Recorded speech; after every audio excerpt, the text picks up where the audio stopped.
Hi hello good morning. ನೋಡಿ ನನ್ನ ಪ್ರೀತಿಯ ಸ್ನೇಹಿತರೆ, ನಾವೆಷ್ಟೇ ಇದ್ರೂ ಕೂಡ, ಎಷ್ಟೇ ದೊಡ್ಡ ಪದವಿಯಲ್ಲಿದ್ದರೂ, ಎಷ್ಟೇ ಹಣ ಆಸ್ತಿ ಅಂತಸ್ತು ಐಶ್ವರ್ಯ ಮಾಡಿದರೂ, ಅಥವಾ ಎಷ್ಟೇ ದೊಡ್ಡ ವ್ಯಕ್ತಿಗಳಾಗಿದ್ದರೂ, ಎಷ್ಟೇ ದೊಡ್ಡ ಸಾಧನೆಗಳನ್ನ ಮಾಡಿದ್ರೂ ಕೂಡ ಒಂದು ದಿವಸ ನಾವಿಲ್ಲಿ ಬರಲೇಬೇಕು. ಇದೇ ನಮ್ಮ ಜೀವನ.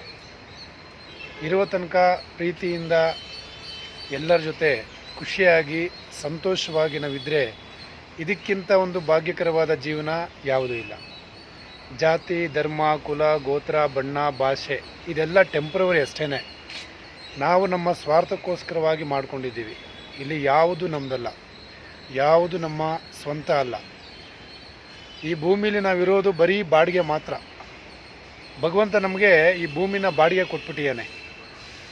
ಸ್ವಲ್ಪ ದಿನ ಇರಪ್ಪ ನೀನು, ಆಮೇಲೆ ಬಂದ್ಬಿಡು ನನ್ನ ಹತ್ರ ಅಂತ ಅಂದ್ಕೊಂಡು. ಆದರೆ ಈ ಬಾಡಿಗಿರೋ ನಾವು ಈ ಜಗತ್ತೇ ನಂದು ಅಂತ ಹೇಳ್ಕೊಂಡು ಜೀವನ ಮಾಡ್ತಾ ಇರ್ತೀವಿ. ಆದರೆ ಒಂದು ದಿವಸ ನೋಡಿ, ಇಲ್ಲೆಲ್ಲರೂ ಕೂಡ ವಿಶ್ರಾಂತಿಯನ್ನು ಪಡಿತಾ ಇದ್ದಾರೆ. ಈ ಒಂದು ಜಾಗದಲ್ಲಿ ನಾವು ಒಂದು ದಿವಸ ಬರಲೇಬೇಕು.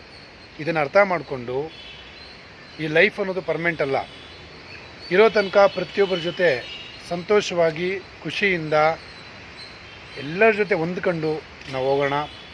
ಇದೇ ನಮ್ಮ ಲೈಫು. ಸೊ ನಮ್ಮ ಲೈಫಲ್ಲಿ ನಮ್ಮದು ಅಂತ ಏನೂ ಇಲ್ಲ. ಎಲ್ಲ ಅಶಾಶ್ವತವಾದಂಥ ಒಂದು ಜೀವನ, ಪರ್ಮನೆಂಟಾಗಿ ಯಾವುದೂ ಇಲ್ಲ.